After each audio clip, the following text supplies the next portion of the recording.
नमस्ते दोस्तों, मैं हूं डॉक्टर आदिति और आप देख रहे हैं आरोग्य टॉक्स। आज हम बात करेंगे एक ऐसे प्रॉब्लम की जो आजकल हर किसी को कभी ना कभी होती है। कॉन्स्टिपेशन यानी पेट का ठीक से साफ ना होना। क्या आपको भी लगता है कि सुबह बाथरूम जाके भी स्टमक हल्का नहीं होता, पेट भरी भरी रहता है, गैस बनती है? तो ये वीडियो आपके लिए है। आज हम जानेंगे कॉन्स्टिपेशन के कॉजेज़, सिम्टम्स और नेचुरल होम रेमेडीज़ जो बिल्कुल सेफ और इफ़ेक्टिव हैं।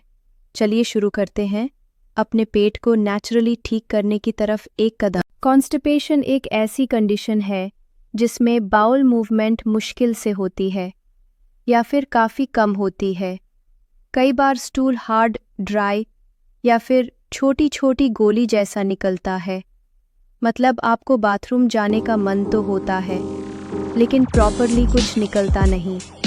नॉर्मल बाउल हैबिट होती है रोज़ एक बार, लेकिन अगर आप हफ्ते में 3 या उससे कम बार जा रहे हो तो समझ लीजिए कि आप कॉन्स्टिपेशन से सफ़र कर रहे हैं। इससे न सिर्फ पेट भरी रहता है बल्कि बॉडी में टॉक्सिन्स भी जमा होते हैं जो डाइजेशन और मूड दोनों पे असर डालते हैं। तो अब समझते हैं कि कॉन्स्टिपेशन होती क्यों है। सबसे पहला रीज़न है लो फाइबर डाइट। अगर आप सब्जी, फ्रूट्स या होल ग्रेन्स नहीं ले रहे तो स्टूल सॉफ्ट बन ही नहीं सकता। दूसरा रीज़न कम पानी पीना। डिहाइड्रेशन से बॉडी स्टूल में से पानी खींच लेती है, जिस वजह से स्टूल हार्ड हो जाता है। तीसरा, lack of physical activity. Bed पे या चेयर पे ज़्यादा वक्त बिताने वाले लोगों में कॉन्स्टिपेशन कॉमन है। और हाँ, एक्सेस टी, डिश कॉफ़ी और स्ट्रेस भी डाइजेशन स्लो कर देते हैं। कई लोग बाथरूम अर्ज को इग्नोर करते हैं, ये भी एक बड़ी गलती है। और जेनेटिक्स का भी रोल हो सकता है। अगर फैमिली में किसी को ये इशू है तो चांसेस बढ़ जाते हैं। इसीलिए रूट कॉज समझना ज़रूरी है, सिर्फ सिम्टम पर फोकस करना काफ़ी नहीं होता। आइए जानते हैं कॉन्स्टिपेशन के कुछ कॉमन सिम्टम्स के बारे में। सबसे पहला, पेट का भारी लगना या हैवीनेस इन द स्टमक। दूसरा सिम्टम है हफ्ते में सिर्फ 3 या उससे कम बाउल मूवमेंट्स होना। तीसरा, स्टूल का हार्ड या ड्राई होना जो पास करना मुश्किल होता है। चौथा, पॉटी करते वक्त ज़्यादा जोर लगाना या स्ट्रेनिंग फील होना। पांचवा, पेट दर्द या गैस का बनाना जो डिस्कम्फर्ट क्रिएट करता है। और आखिरी, पॉटी के बाद भी लगता है जैसे अभी पूरा एम्प्टी नहीं हुआ, यानी इनकम्प्लीट एम्प्टिंग। ये सब कॉन्स्टिपेशन के सिम्टम्स हैं। अगर आप इनमें से 2 या ज़्यादा फील हो रहे हैं तो समझ जाओ कि आपको कॉन्स्टिपेशन है और इसे इग्नोर नहीं करना चाहिए। अब बात करते हैं कुछ घरेलू और आसान उपायों की जो कॉन्स्टिपेशन में बहुत हेल्प करते हैं। फर्स्ट, रात भर किशमिश या अंजीर भिगोकर सुबह खाइए। ये नेचुरल फाइबर और माइल्ड लैक्सेटिव होते हैं। सेकंड, गर्म पानी में नींबू और थोड़ा नमक डालकर सुबह खाली पेट लीजिए। ये लिवर को एक्टिवेट करता है और बाउल मूवमेंट स्मूथ करता है। थर्ड, इसबगोल या फ्लैक्सीड कर्ड के साथ लेना। ये सॉल्यूबल फाइबर है जो स्टूल को सॉफन करता है। फोर्थ, सुबह सुबह एलोवेरा जूस ले सकते हैं, लेकिन प्योर और फ्रेश हो तो ही लें। फिफ्थ, 1 चम्मच घी गरम दूध में मिलाकर सोने से पहले पी लीजिए।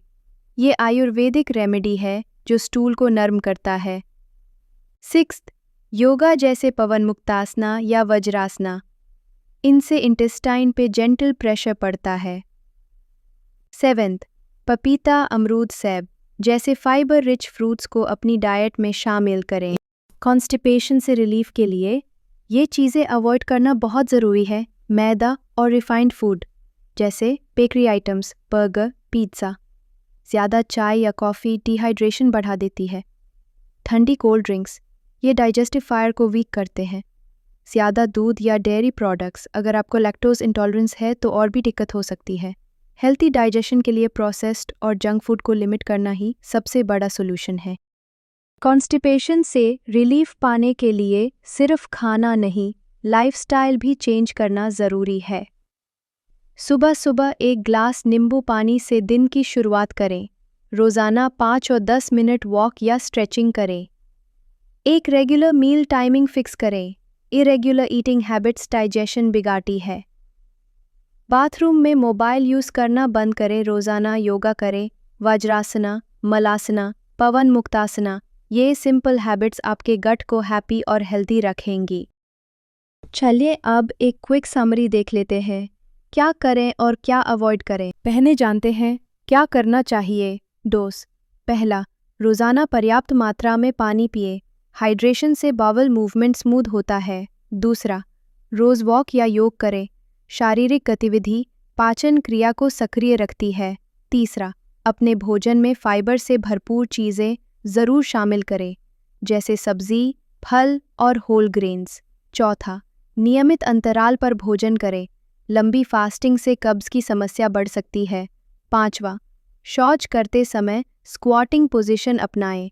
ये पोस्चर मल त्याग को आसान बनाता है। छठा, प्रोबायोटिक्स लें, जैसे दही या फर्मेंटेड फूड्स, जो आंतों की सेहत के लिए बेहतरीन होते हैं। सातवां, खाने को अच्छे से चबाएं। पाचन की प्रक्रिया मुंह से ही शुरू होती है। आठवां, कभी कभी प्राकृतिक रेचक लैक्सेटिव का उपयोग करें, जैसे इसबगोल, त्रिफला या कैस्टर ऑयल। और आखिरी टिप, एक सुबह की दिनचर्या बनाएं। हर दिन एक निश्चित समय पर बाथरूम जाने की आदत डालें। अब जानते हैं क्या नहीं करना चाहिए। डोंट्स। सबसे पहला, शौच की इच्छा को अनदेखा न करें। जब नेचर कॉल आए तो तुरंत जाएं।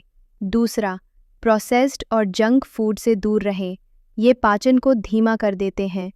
तीसरा, कैफ़ीन और शराब का अधिक सेवन न करें, ये शरीर में पानी की कमी कर सकते हैं। चौथा, डेयरी उत्पादों का अत्यधिक सेवन न करें, ये सभी को सूट नहीं करते। पाँचवा, बहुत देर तक बैठे रहना या निष्क्रिय रहना भी कब्ज़ का एक कारण बन सकता है। छठा, तनाव और चिंता से बचने की कोशिश करें, मानसिक स्वास्थ्य भी आंतों को प्रभावित करता है। सातवां, एक बार में बहुत ज़्यादा खाना न खाएं, थोड़ी थोड़ी मात्रा में बार बार खाना ज़्यादा बेहतर है। आठवां, रात में देर से खाना खाने से बचें, इससे पाचन में बाधा आती है। Constipation, myths versus facts. Myth 1, रोज़ पॉटी ना आए तो कॉन्स्टिपेशन है। Fact, not true. 3-4 दिन में एक बार भी नॉर्मल हो सकता है, अगर मोशन सॉफ्ट और पूरा हो। मिथ 2, हर कॉन्स्टिपेशन में लैक्सेटिव लेना ज़रूरी है। फैक्ट, रेगुलरली लैक्सेटिव लेने से गट और भी वीक हो सकता है, इसे आदत न बनाएं। रेमेडी के रूप में ओकेजनली यूज़ करें। मिथ 3, सिर्फ बड़े लोगों को होती है कॉन्स्टिपेशन। फैक्ट, हर एज ग्रुप को हो सकती है, बच्चों से लेकर बुजुर्गों तक, anyone can suffer from it. Myth 4, सिर्फ खाना ही इसका रीज़न होता है। Fact, food is one factor, लेकिन लाइफस्टाइल, स्ट्रेस, हार्मोन्स और हाइड्रेशन भी इक्वली इम्पॉर्टेंट है। मिथ 5, फाइबर ज़्यादा खाने से कॉन्स्टिपेशन नहीं होगी। फैक्ट, फाइबर ज़रूरी है, लेकिन अचानक ज़्यादा फाइबर लेने से ब्लोटिंग और गैस हो सकती है। बैलेंस इज़ की। Closing line, optional. कॉन्स्टिपेशन से जुड़ी गलत धारणाएं बहुत आम हैं, लेकिन सही जानकारी से आप सही डिसीजंस ले सकते हैं। कुछ केसेस में कॉन्स्टिपेशन नॉर्मल नहीं होती, तब आपको डॉक्टर से मिलना चाहिए। अगर 7 दिन से ज़्यादा हो गए और मोशन नहीं आया, स्टूल पास करते वक्त ब्लीडिंग या दर्द होता हो, पेट में सूजन या कंटिन्यूअस पेन हो, वेट बिना वजह कम हो रहा हो, लैक्सेटिव्स लेने के बाद भी कोई रिलीफ ना हो, इन सिम्टम्स को लाइटली मत लीजिए।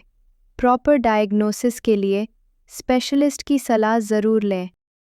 अगर आपको ये वीडियो यूज़फुल लगा हो तो वीडियो को लाइक करें, शेयर करें, अपने क्वेश्चंस नीचे कमेंट करें। फ्री कॉन्स्टिपेशन चेकलिस्ट डाउनलोड करने के लिए लिंक डिस्क्रिप्शन में दिया गया है।